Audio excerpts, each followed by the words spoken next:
11টা, তখন বাজে 12টা। আসছে ভালোবাসা দিবসে গল্প প্রধান একটি প্রেমের ছবি নির্মাণ করবেন বলে জানিয়েছেন সুপারস্টার শাকিব খান।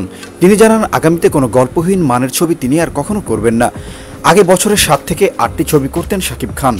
এই সংখ্যা ধীরে ধীরে কমিয়ে দিচ্ছেন তিনি। কিন্তু কেন কমিয়ে দিচ্ছেন জানতে চাইলে এই সুপারস্টার বলেন, আগামীতে ছবির সংখ্যা আরও কম হবে।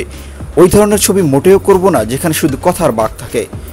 বড় বড় কথা এইটা হয়ে যাবে ওইটা হয়ে যাবে এসব আর করবোই না। প্রপার ছবির মধ্যে থাকবো। আগামীতে কিছু স্টোরি বেস ছবিতে কাজ করব। শাকিব খান বলেন, চোখের সামনে অনেকের কেরিয়ার শেষ হতে দেখেছি। এমন কয়েকজন নায়ক আছে যাদের ছবি আমি নিজে হলে গিয়ে দেখেছি। তাদের বেখেয়ালের কারণে কেরিয়ার ধ্বংস হয়ে গেছে। আগামী ভালোবাসা দিবসের জন্য অন্যরকম একটা প্রেমের গল্পের ছবি মাথায় নিয়েছি। এসব ছবির জন্য আমি পরিচালক নির্মাণ করব। আমার প্রোডাকশনের বাইরে কাজ হলেও এসকে ফিল্মস কোনো না কোনোভাবে এগুলোর সঙ্গে জড়িত থাকবে। তো প্রিয় ভিউয়ার, শাকিব খানের এই প্রেমের গল্পে নায়িকা হিসেবে আপনি কাকে দেখতে চাইছেন জানিয়ে ফেলুন নিচের কমেন্টে।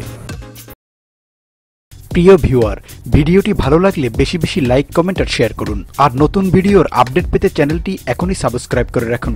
সেই সঙ্গে পাশে থাকা বেল আইকনটিও প্রেস করতে ভুলবেন না।